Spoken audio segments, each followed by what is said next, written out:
Okananga Yesu Yoleyo Nelakanga Ofana pembenya papa Okata makambo nanga. Wow.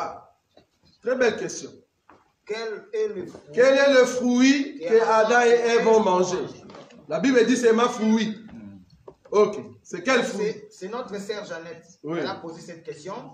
Quel est le fruit que Adam et Ève ont mangé? Il y a quelqu'un qui a dit que c'était les safou.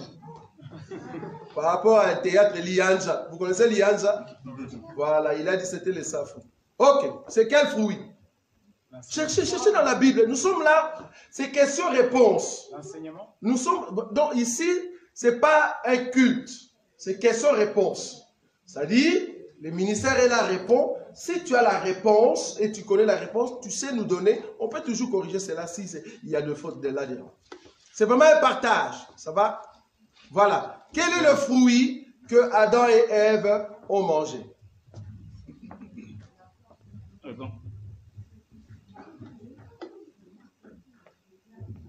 Voilà, écoutez.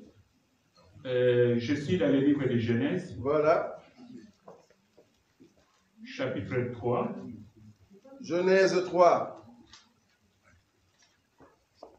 Attendez. Je commence à partir de verset 7. Genèse, chapitre 3, verset 7. Je lis rapidement. Oui. Les yeux de l'un et de l'autre s'ouvrirent. Ils connurent qu'ils étaient nus et ayant cousu de feuilles de figuier, ils s'enfirent de ceinture. Amen. Amen. Donc, mes bien-aimés, ici nous comprenons que l'arbre dans le jardin d'Éden, que la Bible cite ici, c'est le figuier. Alors, ayant pris les feuilles de cet arbre-là pour faire des vêtements pour se couvrir, nous comprenons que les fruits c'était les figuiers. Figue. Hein? L'arbre, c'est pardon, l'arbre c'est les figuiers et les fruits c'est les figues. Oui. Ok? Bien qu'il y a encore un autre passage, je crois dans le livre des psaumes, oui, qui nous parle encore de notre fruit là. Oui, c'est quoi?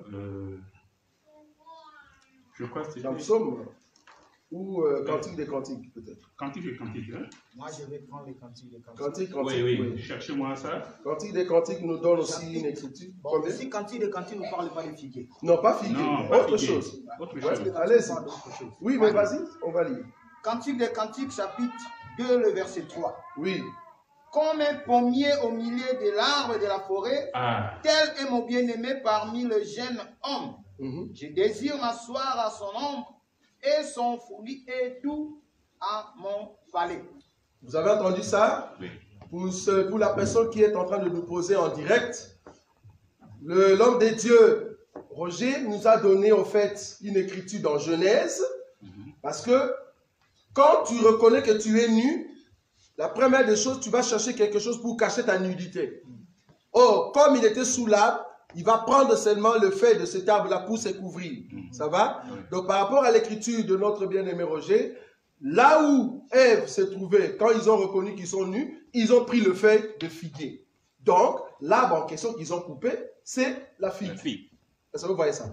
Maintenant, par rapport à cette écriture, il y a une écriture qui nous dit que l'arbre de la connaissance du bien et du mal s'est trouvé au milieu des arbres. Ah, ok. Si c'est l'arbre qui est au milieu des arbres, Cantique des Cantiques nous dit que l'arbre qui était au milieu des arbres s'appelle le pommier. Or, pommier nous donne des pommes. C'est pour cela votre monsieur de iPhone, il est parti nous faire son appareil Apple comme si on a coupé une pomme. Vous voyez?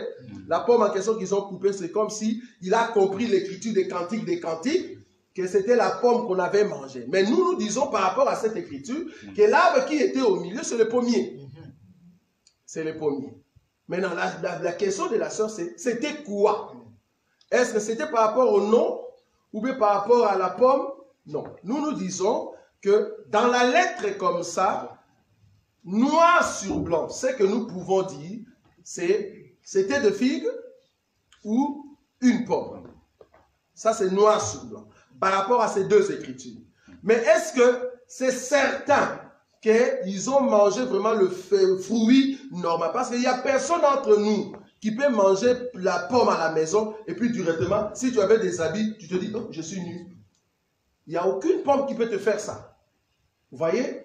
Il n'y a pas de figues. Si tu vas acheter de figues partout où on le vend, si tu manges ça, tu te dis, ah, je suis nu. Non. Quel est ce fruit-là qui peut, au fait, tu vas te rendre compte que tu es nu? Donc, il faut que ces fruits-là soient mystérieux.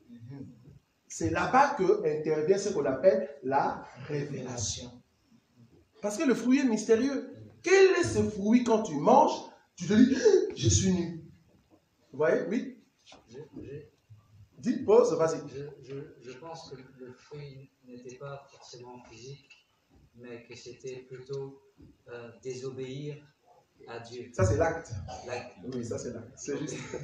Donc, l'acte en question, c'était la désobéissance. Je suis d'accord. Parce que la désobéissance, c'est quoi? Dieu peut te dire, à partir d'aujourd'hui, toute personne qui va toucher ces papiers va aller en enfer. Ça, c'est Dieu. Mais le problème, ce n'est pas les papiers. Le problème, c'est quelle est la loi qu'on a posée sur le papier. Cette loi-là, si tu touches, l'acte en question, c'est la désobéissance. Donc, te rends nu. Mais non, rendre nu spirituellement, tu comprends? Oui, oui. Voilà. Mais Adam et Ève, c'est ce que nous sommes en train d'expliquer, c'est un fruit mystérieux. Il faut comprendre dans la révélation, c'était quoi le mouvement.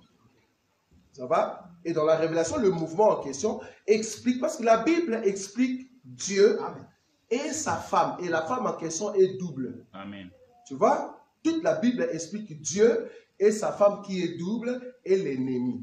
Maintenant, à chaque fois que tu lis une écriture, recherche Dieu dans l'écriture, ou soit tu recherches la femme de Dieu, ou quel est l'ennemi qui est à l'intérieur. Tu vas voir qu'ici, la femme qui a touché l'arbre et qui a mangé, qu'on avait mis la loi sur l'arbre, c'est Israël.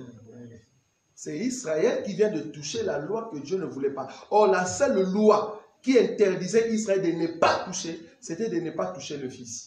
Le fruit en question dans la révélation, c'est notre Seigneur Jésus. Amen. Le fait de les manger, c'est le fait de le tuer.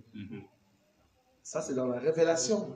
Je ne parle pas sur terre, je suis dans la révélation. Dans la révélation, le fruit en question est type de Israël qui va prendre le Seigneur qui est venu au temps de la loi et il va le tuer. En le tuant, Israël est nu. C'est-à-dire qu'il n'a plus de protection. Et c'est comme ça qu'Israël est maudit. Ça, c'est dans la révélation. Mais dans la lettre, c'est les Écritures que le bien-aimé ont donné. Oui.